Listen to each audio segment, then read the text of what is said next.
الحمدللہ رب العالمین نحمدہ ونصلی علی رسولہ الکریم اما بعد فاعوذ باللہ من الشیطان الرجیم بسم اللہ الرحمن الرحیم والسابقون الاولون من المہاجرین والانصار والذین اتبعوہم بإحسان رضی اللہ عنہم ورضوا عنہ وأعد لهم جنات تجری تحتها الانہار خالدین فیہا ابدا ذلک الفوز العظیم آمنت باللہ صدق اللہ العلی العظیم وصدق رسولہ النبی الامین الکریم اما بعد۔ اللہ رب العزت کی دی ہوئی خصوصی توفیق کی بدولت ایک مرتبہ پھر جمعۃ المبارک کی ان مبارک ساعتوں میں اس کا ذکر کرنے کے لیے، اس کی یاد کرنے کے لیے، اس کے دین کی باتیں سننے کے لیے، سنانے کے لیے ہم اور آپ اکٹھے ہوئے ہیں۔ اللہ رب العزت کی بارگاہ میں دعا گو ہوں کہ ہم تمام کا یہاں آنا، بیٹھنا، کلام کرنا اور کلام سننا اپنی بارگاہ میں قبول و مقبول فرمائے۔ وقتی طور پر تھوڑی سی مائک کی آپ کو تکلیف کا سامنا ہے، تو فی الحال اگر کنسنٹریٹ کریں گے تو باہر کے مائکس اس وقت چل رہے ہیں، ان کی آواز آپ کو آئے گی۔ اندر کے مائکس بارش کی وجہ سے تھوڑا خراب ہو چکے ہیں، تو انشاءاللہ آئندہ آنے والے دنوں میں اس کی مرمت کا کام مکمل ہو جائے گا۔ تو گفتگو پر فوکس کریں گے تو انشاءاللہ آواز آپ کو کونے تک آتی رہے گی۔ قرآن کریم کی جو آیت کریمہ سورہ توبہ کے حوالے سے آپ کی خدمت میں تلاوت کی ہے، اللہ رب العزت اس آیت کریمہ میں حضور علیہ الصلاۃ والسلام کے صحابہ کرام کی شان کو بیان فرما رہا ہے، اور جو الفاظ سورہ توبہ کی اس آیت نمبر 100 میں استعمال ہوئے ہیں، اس کے اندر وہ جمیع صحابہ کرام جنہوں نے ابتدائی اسلام کے اندر بالخصوص دین اسلام کو قبول کیا، اور وہ صحابہ کرام بھی جنہوں نے حضور علیہ الصلاۃ والسلام کی حیات طیبہ کے آخری ایام تک دین اسلام کو قبول کیا، اور اس کے بعد حالت ایمان کے اندر اس دنیا سے رخصت ہوئے، اللہ رب العزت نے ان تمام سے اپنی رضامندی کا اظہار فرمایا، ان تمام کے لیے جنت کا اعلان فرمایا ہے۔ اللہ رب العزت ارشاد فرماتے ہیں وَالسَّابِقُونَ الْأَوَّلُونَ مِنَ الْمُحَاجِرِينَ وَالْأَنصَارِ، کہ مہاجرین اور انصار میں سے سبقت کرنے والے جنہوں نے ابتداءً اسلام کو قبول کیا اور سب سے پہلے ایمان لانے والے، وَالَّذِينَ اتَّبَعُوهُمْ بِإِحْسَانٍ، اور جن مسلمانوں نے نیکی میں ان کی اتباع کی، یعنی ان صحابہ کرام کے بعد حضور علیہ الصلاۃ والسلام کی زندگی کے آخری لمحے تک جن جن احباب نے ان صحابہ کرام کی اتباع کی جنہوں نے ابتداءً دین اسلام کو قبول کیا ہے، اللہ فرماتا ہے رضی اللہ عنہم ورضوا عنہ، اللہ ان سب سے راضی ہو گیا اور وہ اللہ سے راضی ہو گئے۔ وَأَعَدَّ لَهُمْ جَنَّاتٍ تَجْرِي تَحْتَهَا الْأَنْهَارُ خَالِدِينَ فِيهَا أَبَدًا، فرمایا اور اللہ نے ان کے لیے ایسی جنتیں تیار کر رکھی ہیں کہ جن کے نیچے سے دریا بہتے ہیں اور وہ ان میں ہمیشہ ہمیشہ رہیں گے۔ ذَلِكَ الْفَوْزُ الْعَظِيمُ، اور یہ بہت بڑی کامیابی ہے جو ان لوگوں نے اللہ کے فضل سے حاصل کر لی ہے۔ اس کا مطلب یہ ہوا کہ تاریخ کے اندر حضور علیہ الصلاۃ والسلام کی حیات طیبہ میں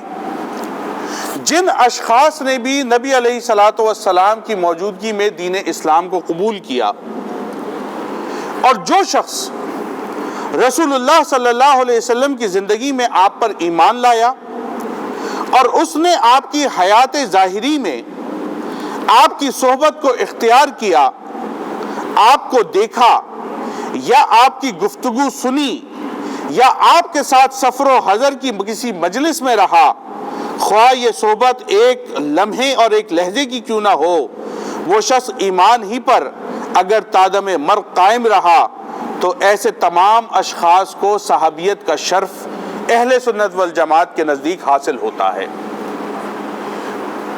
متکلمین نے جو ایک خاص طبقہ علم الکلام سے تعلق رکھتا ہے، اس نے صحابیت کی اس تعریف کے اندر فقط ایک چیز کا اضافہ فرمایا ہے،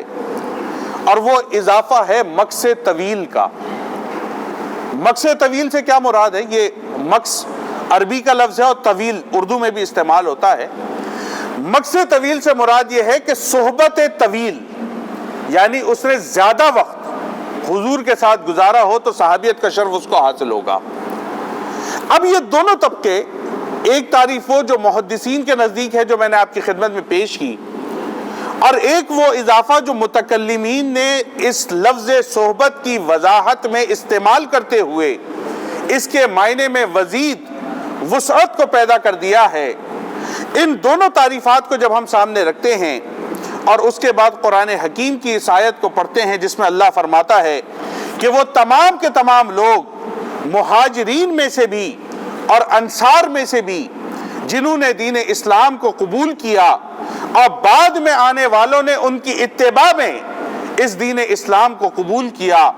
اللہ رب العزت ان تمام صحابہ کرام کے بارے میں فرماتا ہے کہ رضی اللہ عنہم ورضوا عنہ، کہ اللہ رب العزت ان سارے صحابہ کرام سے راضی ہے اور وہ سارے صحابہ کرام اپنے رب سے راضی ہیں۔ حدیث شریف کے اندر جو احوال ہمیں حضور علیہ الصلوۃ والسلام کے حوالے سے ملتے ہیں، اس میں نبی علیہ الصلوۃ والسلام کی ایک خصوصیت یہ رہی کہ آپ نے ہمیشہ اپنی زندگی کے ہر موڑ پر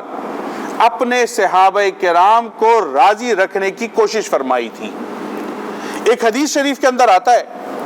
کہ رسول اللہ صلی اللہ علیہ وسلم آپ کے دولت خانے کے باہر مسجد نبوی صلی اللہ علیہ وسلم میں صحابہ کرام بیٹھے ہوئے تھے، باہمی گفتگو چل رہی تھی کہ صحابہ کرام 3 حصوں میں تقسیم ہو گئے۔ ایک حصہ تو وہ تھا جو انصار صحابہ کا تھا، جو مدینہ طیبہ کے رہائشی تھے، اور جب حضور علیہ الصلوۃ والسلام وہاں آئے تو انہوں نے ویلکم کیا تھا۔ دوسرا طبقہ ان صحابہ کا تھا جو کہ مہاجرین تھے، جو حضور علیہ الصلوۃ والسلام کے ساتھ ہجرت کر کے مکہ سے مدینہ طیبہ تشریف لے کر آئے تھے۔ اور تیسرا طبقہ بنو ہاشم کا تھا، جو حضور علیہ الصلوۃ والسلام کے اہل خاندان تھے۔ یہ تینوں صحابہ کرام کے گروہ آپس میں گفتگو کر رہے تھے کہ بات یہاں تک پہنچ گئی کہ ہم میں سے حضور علیہ الصلوۃ والسلام پر حق کس کا زیادہ ہے۔ تو پہلا طبقہ جو کہ ان صحابہ کرام کا تھا جو انصاری تھے، انہوں نے کہا کہ حضور علیہ الصلوۃ والسلام جب ہمارے پاس تشریف لے کر آئے تو ہم نے حضور کے صحابہ کی اور حضور کی خدمت کی، ان کے ساتھ جہاد کیا، اللہ کے دین کے لیے لڑے اور اللہ کے دین کے قیام کے لیے کوششیں کی، اس لیے حضور علیہ الصلوۃ والسلام پر سب سے زیادہ حق ہمارا ہے۔ دوسرا گروہ جو مہاجرین کا تھا، انہوں نے کہا کہ جتنی باتیں تم کرتے ہو یہ سارے کام تو ہم نے بھی کیے، لیکن اضافی کام جو ہم نے کیا وہ یہ کیا کہ ہم نے حضور کے خاطر اپنے ماں باپ، بہن بھائی، رشتہ دار اور گھر بار اور مال و دولت کو مکے میں چھوڑا، اور ہم حضور کے نام پر ان ساری چیزوں کو چھوڑ کر مکے سے مدینے آئے، تو حضور پر زیادہ حق ہمارا ہے۔ تو وہ تیسرا گروہ جو بنو ہاشم کا تھا، انہوں نے کہا تم نے جتنی باتیں بیان کی یہ ساری باتیں تو ہمارے اندر بھی موجود ہیں، لیکن اس کے ساتھ ایک اضافی وصف ہمارے اندر یہ بھی پایا جاتا ہے کہ ہم حضور کے خاندان سے ہیں اور حضور کے ساتھ ہمارا بچپنا بھی گزرا ہے اور ہماری جوانیاں بھی گزری ہیں۔ صحابہ کرام آپس میں اس موضوع کے اوپر گفتگو فرما رہے تھے کہ رسول اللہ صلی اللہ علیہ وسلم ان کے درمیان تشریف فرما ہوئے۔ آپ نے صحابہ کرام کو باہمی مناقشے کی کیفیت میں دیکھا تو استفسار فرمایا کہ میرے صحابہ تم کیا کر رہے تھے؟ تو تمام صحابہ کرام نے پہلے انصار نے اپنی بات کو پیش کیا کہ حضور ہم اس طرح سے اپنے احوال بیان کر کے آپ پر اپنے حق کو ثابت کر رہے تھے، تو حضور نے مسکرا کر فرمایا کہ تمہاری ان خدمات کا انکار کون کر سکتا ہے۔ اس کے بعد مہاجرین کی باری آئی۔ مہاجرین نے کہا حضور جتنی خدمات انہوں نے کی ہم نے وہ ساری خدمات دین اسلام کے لیے پیش کی، ساتھ میں ہم نے آپ کے ساتھ ہجرت بھی فرمائی، حضور ہم نے اس طرح اپنا حق ثابت کیا۔ حضور نے فرمایا مجھے بتاؤ تو تمہارے اس حق کو کون انکار کر سکتا ہے؟ بنو ہاشم انہوں نے یہ بات سنی تو سن کر کہا خدا کے محبوب انہوں نے جو باتیں کی ہیں وہ ساری باتیں ہمارے اندر بھی پائی جاتی ہیں، اس کے باوجود ہم نے آپ کے ساتھ زندگی گزاری، آپ کے ساتھ شب و روز گزارے، بچپن اور جوانی آپ کے ساتھ گزاری، ہم اپنے حق کے بارے میں یہ گمان کرتے ہیں وہ سب سے زیادہ ہے۔ تو حضور نے فرمایا کہ تمہاری بات کو کون مسترد کر سکتا ہے؟ تینوں کے بارے میں حضور نے یہی کلمات ارشاد فرمائے، اور اس کے بعد حضور نے مسکرا کر فرمایا میں تم تینوں میں فیصلہ نہ کر دوں؟ صحابہ کرام نے یہ بات سنی تو تمام صحابہ مسکرا دیے، فرمایا خدا کے محبوب آپ فیصلہ فرمائیں۔ تو اللہ کے محبوب علیہ الصلوۃ والسلام آپ نے ارشاد فرمایا اے انصار تم میرے بھائی ہو، میں تمہارا بھائی ہوں۔ یہ بات کہنی تھی، انصار کے اندر صحابہ کرام میں جوش آ گیا، جذبہ آ گیا، خوشی کے مارے سب نے کہا اللہ کی قسم ہم تو سب کے اوپر بازی لے گئے۔ حضور نے اس کے بعد اپنا رخ انور پھیرا اور مہاجرین کی طرف دیکھا اور دیکھ کر فرمایا اے میرے مہاجر صحابیوں میں تم میں سے ایک شخص ہوں۔ مہاجرین نے یہ بات سنی تو خوشی میں فرمایا اللہ کے رسول آپ ہم میں سے ہیں، اور خوشی میں کہا کہ اللہ کی قسم ہم تو سب پر بازی لے گئے اگر حضور یہ کہتے کہ میں تم میں سے ہوں۔ پھر حضور نے فرمایا بنو ہاشم کتنی خوشی کی بات ہے کہ تم سب مجھ سے ہو، تم سب مجھ سے ہو۔ تو بنو ہاشم نے یہ بات سنی تو خوشی کی بارے میں فرمایا اے اللہ کے محبوب ہم بھی آپ سے راضی ہو گئے، اور سارے صحابہ کرام نے اجتماعی طور پر فرمایا اے اللہ کے رسول ہم آپ کے اس فیصلے پر راضی ہیں۔ معلوم یہ چلا اس پورے واقعے کو بیان کرنا جو مقصود تھا کہ تینوں گروہ اس بارے میں اپنا حق بیان کرتے تھے کہ اللہ کے رسول پر ہمارا حق زیادہ ہے، مگر خدا کے محبوب علیہ الصلوۃ والسلام نے تینوں گروہوں میں سے کسی ایک گروہ کو بھی ناراض نہیں کیا، کسی ایک گروہ کا بھی دل نہیں دکھایا، بلکہ حدیث شریف کے مطابق تینوں گروہوں کو راضی کیا۔ پہلے کو کہا میں تمہارا بھائی تم میرے بھائی ہو، دوسرے گروہ کو کہا کہ میں تم میں سے ایک شخص ہوں، اور تیسرے گروہ کو کہا کہ تم میری ذات سے وابستہ ہو، گویا کہ تم سارے کے سارے میرے صحابہ ہو اور میں تم سے راضی ہوں تم مجھ سے راضی ہو۔ حضور کا یہ عمومی رویہ، یہ عمومی طریقہ تھا جو حضور علیہ الصلوۃ والسلام نے ابتدائے اسلام سے لے کر اختتام وقت تک جاری و ساری رکھا۔ پھر وہ باتیں، وہ فکری اختلافات جو وقت کے ساتھ صحابہ کرام میں حضور علیہ الصلوۃ والسلام کے وصال کے بعد ظاہر ہوئے، حدیث شریف کے اندر آتا ہے کہ نبی علیہ الصلوۃ والسلام آپ نے ارشاد فرمایا کہ میں نے ایک روز اللہ کی بارگاہ میں ان اختلافات کو پیش کرتے ہوئے یہ بات عرض کی کہ اے میرے رب میرے صحابہ کا اختلاف جو میرے وصال کے بعد ہوگا تو اس کے بارے میں کیا حکم رکھتا ہے، کیا فیصلہ فرماتا ہے؟ حدیث شریف کے اندر آتا ہے کہ نبی علیہ الصلوۃ والسلام آپ نے جب یہ بات بیان فرمائی فَأَوْحَى إِلَيَّ يَا مُحَمَّدْ إِنَّ أَصْحَابَكَ عِنْدِي بِمَنْزِلَةِ النُّجُومِ فِي السَّمَاءِ۔ اللہ رب العزت نے نبی علیہ السلام سے ارشاد فرمایا اے میرے پیارے رسول آپ کے صحابہ مجھ رب کی بارگاہ میں ان ستاروں کی مثل ہیں جو آسمانوں میں پائے جاتے ہیں، بعضها اقوى من بعض، ان میں سے بعض کی روشنی بعض کی روشنی سے زیادہ ہوا کرتی ہے۔ فرمایا وَلِكُلٍّ نُورٌ فَمَنْ أَخَذَ بِشَيْءٍ مِّمَّا هُمْ عَلَيْهِ مِنْ اخْتِلَافِهِمْ فَهُوَ عِنْدِي عَلَى هُدًى، اور ان میں سے بعض کی روشنی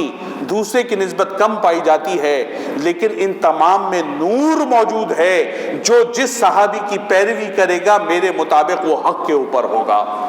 پھر اس کے بعد حضور علیہ الصلوۃ والسلام آپ جب صحابہ کرام کی مجلس میں آئے تو آپ نے آ کر یہ ارشاد فرمایا کہ اصحابی کالنجوم.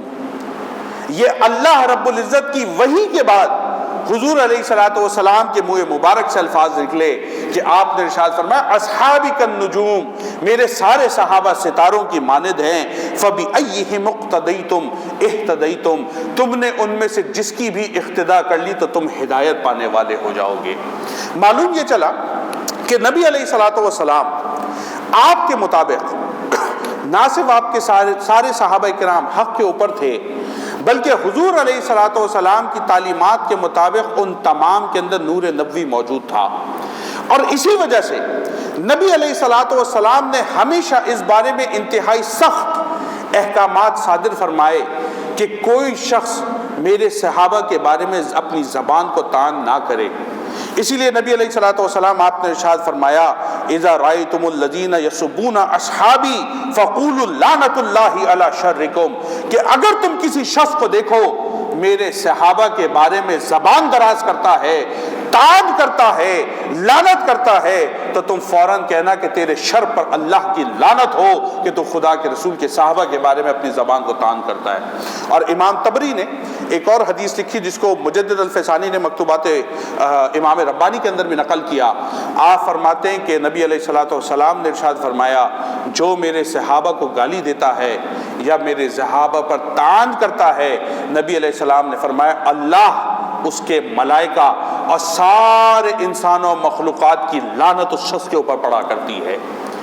اس وقت ملک پاکستان جن حالات سے دوچار ہے، ان حالات کے اندر کچھ نادان دوست یا دانا دشمن، کچھ نادان دوست یا دانا دشمن جان بوجھ کر اس حوالے سے ملک پاکستان کے اندر انتشار برپا کرنا چاہتے ہیں اور اس بارے میں کوشش کرتے ہیں کہ نعوذ باللہ من ذالک حضور علیہ الصلوۃ والسلام کے صحابہ کرام پر طعن کی جائے، تشنیع کی جائے، گالم گلوچ کی جائے، جس کا لازمی نتیجہ یہ ہوگا کہ اہل سنت والجماعت اور حضور علیہ الصلوۃ والسلام کے صحابہ سے محبت کرنے والے لوگ جواب میں صحابہ کرام کا دفاع کریں گے، اس کے حق میں گفتگو کریں گے، اور پھر وہ کیفیت پیدا ہوگی جس سے مناقشہ ہوگا، اختلاف ہوگا اور ملک کے حالات اور ملک کے امن کو تباہ و برباد کیا جائے گا. ان تمام مذموم سازشوں کے اندر میرا اور آپ کا اخلاقی فرض یہ پڑتا ہے کہ دین اسلام کے مطابق اور حضور کی تعلیمات کے مطابق پہلی بات تو ان کے شر کے اوپر لعنت بھیجیں، ان کے شر پر لعنت بھیجیں. دوسری بات، اپنے آپ کو اور اپنے ملک کو ہر قسم کے انتشار سے اس وقت محفوظ رکھیں. یہ بات مجھے اور آپ کو بہت اچھی طرح سمجھ لینی چاہیے کہ ایک مشہور قول ایک بڑے مشہور امام نے بیان کیا تھا، میں نام نہیں لیتا. اس نے کہا تھا کہ ہم ابھی تک اس مسئلے کے اوپر بحث کر رہے ہیں کہ ہاتھ چھوڑ کر نماز پڑھی جائے یا ہاتھ باندھ کر نماز پڑھی جائے، اور دشمن اس تیاری میں بیٹھا ہوا ہے کہ ان کے ہاتھ ہی کاٹ دو، نہ ہاتھ ہوں گے تو نہ بندھیں گے. میں اور آپ یا ہمارے یہ نادان دوست یا دانا دشمن ہمارے اندر انتشار پھیلانا چاہتے ہیں، ملک پاکستان کی سالمیت، اس کے امن کو نقصان پہنچانا چاہتے ہیں. اس کیفیت کے اندر اگر میں نے اور آپ نے صبر و تحمل کا مظاہرہ نہیں کیا،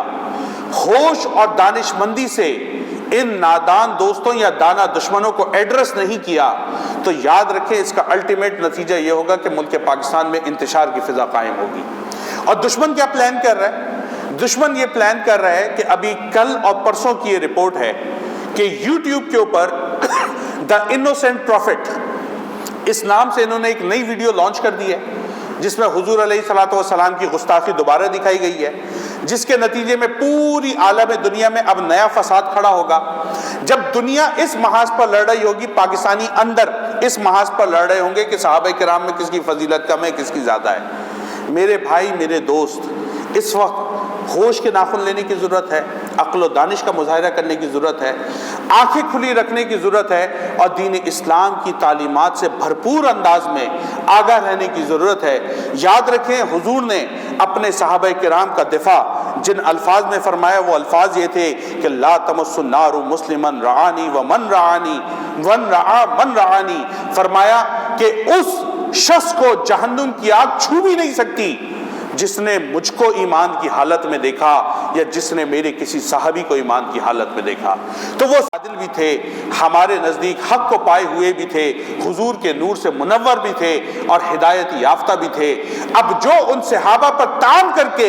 ملک کی سالمیت کو اور امن کو انتشار کا شکار کرنا چاہتا ہے، ان تمام کے ان جھوٹے اور مذموم ہتھ کنڈوں سے مجھے اور آپ کو اس ملک کو بھی بچانا ہے، اپنے عقائد کو بھی بچانا ہے، اور ہمارے ملک کی جو انتظامیہ ہے ہم ان کی خدمت میں بھی عرض کریں گے کہ آپ ان ایشوز کو اسٹرکٹلی ڈیل کریں تاکہ یہ ملک امن و امان کا گہوارہ رہے اور اس ملک کے انتشار کو کسی صورت نہ پھیلنے دیا جائے اور اس ملک کی سالمیت کو ہر ممکن قائم اور دائم رکھا جائے۔ تو تمام مسلمان، تمام میرے بھائی جو میری بات کو سن رہے ہیں، ان کے لیے ہمارا میسج یہ ہے کہ صحابہ کرام کی محبت کا تقاضا یہ ہے کہ ہم ان کی تعلیمات کے مطابق زندگی گزاریں۔ صحابہ کرام نے حضور کے نام کے اوپر صدقہ اور خیرات کیا، دین اسلام کی تبلیغ و اشاعت کے لیے اپنی جانوں کے نذرانے پیش کیے، اپنے مال لٹائے، گھر بار لٹائے۔ اس محبت کا مظاہرہ کریں، محبت کے اندر دین کے لیے مزید کوششیں کریں، مزید جد و جہد کریں، مزید اسلام کی بڑھوتری کا کام کریں، اور ان پر لعنت بھیجنے کے بجائے جو مذموم کام کر رہے ہیں، حضور پر درود پاک بھیجیں، حضور کے صحابہ پر درود پاک بھیجیں، تاکہ اللہ رب العزت ہمیں اس درود پاک کے بدلے میں دنیا اور آخرت میں ثواب بھی عطا فرمائے اور ان کے مذموم شر سے ہم تمام لوگوں کو محفوظ و معمور بھی فرمائے۔ اللہ رب العزت امت مسلمہ کو حکمت و دانائی کے ساتھ اس قسم کے مذموم عزائم کا مقابلہ کرنے کی توفیق مرحمت فرمائے اور ایسے نادان دوستوں اور دانا دشمنوں کے حملوں سے محفوظ رہنے کی توفیق مرحمت فرمائے۔ وآخر دعوانا ان الحمد للہ رب العالمین۔